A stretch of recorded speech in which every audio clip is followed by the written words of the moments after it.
À Paris, une nuit sombre et bruyante enveloppait la ville. Le vent hurlait comme un loup blessé, secouant les arbres et faisant trembler les fenêtres d'une petite maison ancienne. La pluie martelait le toit, chaque rafale faisant grincer les murs fragiles. Dans la chambre de Léonie, une lumière vacillante jetait des ombres douces sur le plancher usé. Antoine, son papa, était assis au bord du lit de sa fille. Il repoussait délicatement ses cheveux humides de son front. Léonie, 6 ans, dormait enfin, bien au chaud sous sa couverture, indifférente à la tempête qui faisait rage dehors. Le téléphone d'Antoine vibra sur la table de nuit. Il hésita, puis décrocha. Un numéro inconnu. « Allô ?» dit-il d'une voix fatiguée. Une femme répondit, la voix tremblante. « Pardon, il est tard, mais j'ai besoin d'aide. Le toit de ma caravane fuit. L'eau entre partout. J'ai peur qu'il s'effondre. » Antoine se leva lentement, posant une main sur la fenêtre alors qu'un éclair illuminait le ciel. « Vous êtes où ?» demanda-t-il. Elle donna une adresse loin, près de la Seine, dans un coin isolé de Paris. « Je suis désolé », répondit Antoine, en jetant un œil à Léonie, qui bougea légèrement dans son sommeil. « J'ai ma fille ici, elle n'a que 6 ans, je ne peux pas la laisser seule. Avec cette tempête, c'est dangereux.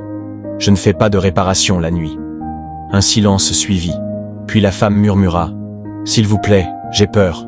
Je suis seule, et le toit craque. » Antoine entendit l'eau goutter et le vent siffler à travers une fissure. « Je suis désolé, j'espère que vous trouverez quelqu'un, » dit-il avant de raccrocher. Antoine fixa son téléphone. La culpabilité l'envahit immédiatement. Il se dit qu'il avait fait le bon choix. Il devait rester pour Léonie. Sortir maintenant était risqué, et il ne connaissait même pas cette femme.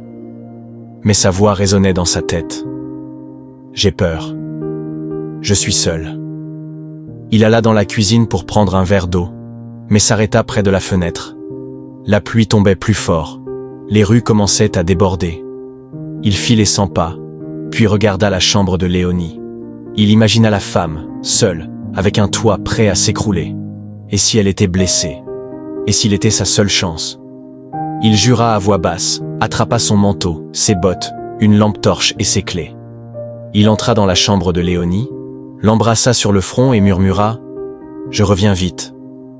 Puis il la porta chez leur voisine, Madame Dubois, une vieille dame gentille qui aimait Léonie comme sa petite fille. « Antoine, tout va bien ?» demanda-t-elle en robe de chambre. « Quelqu'un a besoin d'aide, c'est urgent. »« Vous pouvez garder Léonie » demanda-t-il. Sans hésiter, elle prit l'enfant endormi. « Bien sûr, vas-y. » Antoine courut sous la pluie, trempé en quelques secondes. Il démarra son camion, les essuie-glaces grinçant contre le pare-brise. Il n'avait pas rappelé la femme, mais il y allait. Paris disparut derrière lui. Les lampadaires devenaient rares. L'eau coulait le long des routes, les arbres pliaient sous le vent. Ses phares éclairaient à peine le chemin. Enfin, il arriva à une caravane sombre, cachée derrière des buissons, avec une faible lumière à l'étage. Il coupa le moteur et sortit, le vent claquant la portière derrière lui. En courant vers la caravane, il repensait à la voix effrayée de la femme. Il ne savait pas qui elle était, mais une chose était sûre. Il ne pouvait pas la laisser seule face à cette tempête. La caravane se dressait, isolée, près d'un petit bois au bord de la Seine. Pas de voisins, pas de lumière, juste le vent et la pluie. À l'intérieur, une lampe clignotait, projetant des ombres dans le salon, où des flaques se formaient sur le sol. Camille, trempée, tenait une bâche en plastique et du ruban adhésif. Elle avait appelé des voisins, des réparateurs, mais personne n'avait répondu. Quand Antoine avait dit non, elle s'était sentie abandonnée, seule. Avec courage, elle monta au grenier. Un trou dans le toit laissait entrer la tempête. Le vent arrachait des tuiles, la pluie trempait tout. Camille avala sa peur et grimpa sur le toit. Elle avait fait des choses folles dans sa vie, mais jamais ça. Elle posa la bâche sur le trou, luttant contre le vent. Mais en voulant coller le ruban, son pied glissa sur les tuiles mouillées. Elle cria. Sa jambe heurta une barre en fer près de la cheminée. Une douleur vive lui coupa le souffle. Elle essaya de se retenir, mais glissa vers le bord. Soudain, des bras puissants la rattrapèrent. Antoine venait d'arriver. Il l'avait vue sur le toit, en danger, et avait couru jusqu'au grenier. Ils tombèrent ensemble dans l'herbe mouillée en bas. Le choc fut rude, mais l'herbe amortit leur chute. Ils roulèrent, gémissant. Antoine se releva, essuyant l'eau de ses yeux. « Mais qu'est-ce que vous faisiez » cria-t-il, presque paniqué. Camille, tenant sa jambe, répondit. « Je n'avais pas le choix. Pas le choix. »« Vous grimpez sur un toit en pleine tempête » demanda-t-il. Camille cria en retour, la voix brisée. Personne ne voulait m'aider. Antoine allait répondre, mais il la regarda vraiment. Ses cheveux trempés, son visage pâle, ses yeux épuisés. Elle n'était pas imprudente. Elle était seule. Il se radoucit, lui tendit la main. « Venez, on rentre. » Camille hésita, puis accepta. Il l'aida à marcher. Sa cheville enflée la faisait souffrir. À l'intérieur, il l'installa sur le canapé, lui donna une serviette pour se sécher. « Votre cheville gonfle, dit-il. Vous avez tapé fort sur cette barre. J'ai cru que ma jambe explosait, murmura-t-elle. Antoine la rassura. Vous avez de la chance. C'est pas cassé. Camille sourit faiblement. De la chance. Pas vraiment. Antoine s'excusa. J'aurais dû venir tout de suite. J'ai une fille, je dois penser à elle. Mais j'ai eu tort. Camille hocha la tête.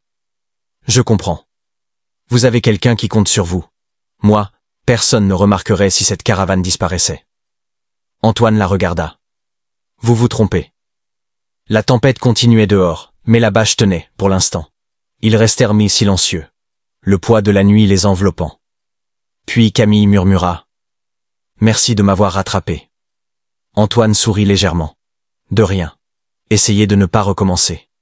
Malgré la douleur et la peur, Camille rit doucement. Pour la première fois depuis longtemps, elle sentit que le monde ne s'écroulait pas complètement. Dans le salon, la tempête cognait toujours les fenêtres. Antoine alluma un feu dans la cheminée. Les flammes dansaient, réchauffant la pièce. Camille, enveloppée dans une couverture, tenait une tasse de thé chaud qu'Antoine avait préparée. Sa cheville était posée sur un coussin. Antoine s'assit en face, fatigué mais attentif. « Vous avez eu de la chance, dit-il. Ça aurait pu être pire. »« Je ne me sens pas chanceuse, murmura Camille. Mais merci d'être venue. » Ils se turent. Pas un silence gênant, juste calme. « Votre fille, c'est Léonie, non ?» demanda Camille. Antoine sourit. « Oui, 6 ans. Une petite maligne, plus intelligente que moi. Elle a de la chance de vous avoir, dit-elle. » Antoine haussa les épaules. « J'essaie. Sa maman est morte en la mettant au monde. » Camille baissa les yeux. « Je suis désolé. » Antoine soupira. C'était soudain. À l'époque, j'avais un bon travail, ingénieur, je construisais des immeubles. Mais après, j'ai tout quitté pour revenir ici. Je fais des petits boulots pour rester près de Léonie. Camille l'écoutait, touchée. « C'est beaucoup, dit-elle. »« Pas le choix, répondit-il. Je veux qu'elle me connaisse, qu'elle soit heureuse. » Il regarda le feu. « Avant, j'avais des rêves. Maintenant, je veux juste que Léonie soit en sécurité. » Camille resta silencieuse, émue par sa sincérité. « Mon père, lui, ne me connaissait pas vraiment, dit-elle. Il était riche, puissant. Mais il ne me voyait pas. Il m'a appelé Camille, comme une chanson qu'il aimait. Mais j'étais juste un trophée pour lui. » Antoine la regarda. « C'est dur, ça. J'ai fui tout ça, dit-elle, espère-t-elle. L'argent, les gens qui me voyaient, comme un billet de banque. J'ai acheté cette caravane sous un faux nom. Je voulais être normal, même si ça veut dire vivre sous la pluie. » Antoine sourit. « Vous ne ressemblez pas aux riches que j'ai croisés. »« Tant mieux, dit-elle. Et vous, vous êtes le premier à ne pas me demander qui je suis ou ce que je fais. » Il rit à dos. « Vous ne m'en avez pas laissé le temps. » Camille sourit timidement. « C'est vrai. » Ils se regardèrent. « Camille, répéta-t-il. On n'est pas là où on pensait être, hein? Non, dit-elle doucement. Mais peut-être que c'est pas si mal. Le vent dehors ralentit, la pluie devint plus douce. Antoine se leva. Je vais mieux fixer la bâche. Ça tiendra cette nuit, mais pas plus. Camille hocha la tête. Faites attention. Avant de partir, il se retourna. Vous n'êtes pas aussi seul que vous pensez. Camille le suivit des yeux. Le feu crépitait. Une chaleur douce grandissait. Pour la première fois depuis longtemps, quelqu'un était là, pas pour son nom, mais pour elle. Dehors, la tempête s'éloignait. À l'intérieur, Camille regardait les flammes, et une petite pensée germa. Peut-être qu'on la voyait enfin. 2 jours plus tard, la pluie avait cessé, mais l'air sentait encore la terre mouillée. La caravane de Camille semblait plus vivante. Une chaleur nouvelle emplissait les pièces, grâce aux toits réparés et au bois qu'Antoine avait empilé.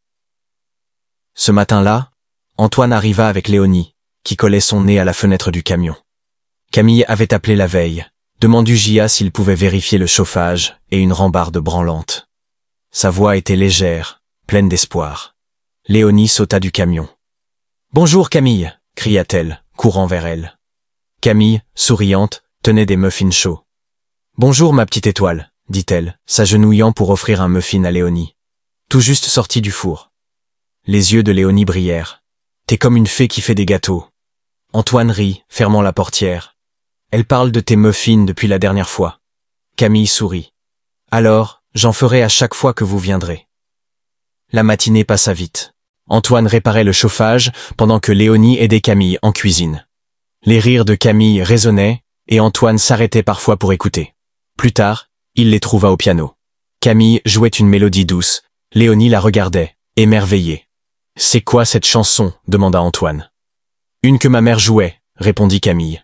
« Je ne l'ai pas jouée depuis des années, mais je pensais que Léonie aimerait. »« J'adore » dit Léonie. « C'est une dame magique du piano. » Ce soir-là, Camille les invita à dîner. Poulet rôti, purée, haricots verts. Simple, mais spécial. Léonie parlait de l'école, de ses livres, et d'un rêve où elle volait avec Camille sur un muffin géant. Camille riait aux larmes, et Antoine souriait plus qu'il ne l'avait fait depuis longtemps. En lavant la vaisselle, il murmura « T'es doué avec elle. » Camille haussa les épaules. « Elle est facile à aimer. » Léonie s'endormit sur le canapé. Antoine la couvrit d'une couverture. Camille, près de la cheminée, dit doucement « Ta maison est petite, mais elle est plus vraie que tous les endroits où j'ai vécu. » Antoine s'appuya contre le mur. « Elle est vieille, elle fuit, mais c'est chez nous. » Camille le regarda. « Antoine, je veux faire quelque chose de grand, créer une fondation, construire des maisons pour ceux qui en ont besoin, maman seule, enfants, anciens soldats. Des vraies maisons, chaleureuses. » Antoine la fixa. « C'est énorme. » Elle sortit un dossier de son sac. « C'est un projet. Le budget est prêt. J'ai besoin de quelqu'un pour le diriger. Quelqu'un qui sait ce qu'est une maison. » Antoine feuilleta les pages, son nom déjà écrit. Ses mains tremblaient. « J'ai rêvé de ça avant, » dit-il. « Construire quelque chose qui compte. Mais la vie a tout changé. » Camille s'approcha. « La vie t'a ramené à ça. » Il la regarda, ému. « Pourquoi moi ? » « Parce que tu n'as jamais arrêté de construire, dit-elle. Pour Léonie, pour vous. » Antoine ferma le dossier, le serra contre lui. « D'accord, on va construire quelque chose de vrai. » Ils se turent, le moment lourd de sens. Puis Camille s'avança. « Antoine, dit-elle. » Il la regarda, et sans hésiter, il l'embrassa. Un baiser doux, solide. Le monde disparut, ne laissant que le souffle de Léonie endormie. Quand ils se séparèrent, aucun mot ne fut nécessaire. Dans ce baiser, tout était dit. « On n'est plus brisé, » murmura Camille. « On recommence, ensemble. » 1 an plus tard, Paris brillait sous un ciel doré. Là où il n'y avait que des champs, des maisons neuves s'alignaient, avec des fleurs aux porches. Des drapeaux flottaient, des enfants riaient. Antoine, en cravate, se tenait sous une tente blanche, ingénieur en chef d'un projet qui logeait des familles. Il chercha Léonie dans la foule. Elle portait une robe bleue, des fleurs dans les cheveux, rayonnante. Puis il vit Camille, élégante, près d'une tente. Elle avait tout donné à ce projet, sans chercher la gloire. « Tout est parfait, » dit-elle en souriant. « Presque, » répondit-il, un sourire mystérieux. La cérémonie commença. Camille monta sur scène. « J'ai passé ma vie dans des bureaux, » dit-elle. « Je pensais que c'était la réussite. Mais j'avais tort. J'étais perdu. Jusqu'à ce qu'un inconnu réponde à mon appel, une nuit d'orage. Pas parce qu'il savait qui j'étais, mais parce que j'avais besoin d'aide. Cet homme, Antoine, dirige ce projet. Sa fille, Léonie, est devenue ma famille. Ces maisons, c'est ça, la vraie réussite. L'amour, pas l'argent. » La foule applaudit. Antoine s'approcha, prit sa main. Il sortit une petite boîte. « Cette année a tout changé, » dit-il. « Tu es devenu notre maison. » Il ouvrit la boîte. Une bague simple avec une pierre choisie par Léonie. Ce n'est pas cher, mais ça veut tout dire. Veux-tu m'épouser? Camille, les yeux pleins de larmes, dit « Oui ». Léonie courut vers eux. « Je savais qu'elle serait ma maman », cria-t-elle. Plus tard, ils coupèrent un ruban devant la première maison. Ensemble, ils passèrent la porte, entrant non pas dans une maison, mais dans une vie pleine de chaleur, de rire et d'amour. Ce n'était pas juste une fin heureuse. C'était le début d'un foyer. L'histoire d'Antoine, Camille et Léonie montre que les tempêtes de la vie ne sont pas là pour nous détruire. Elles ouvrent la voie à quelque chose de mieux. Une famille, de l'espoir, un chez-soi.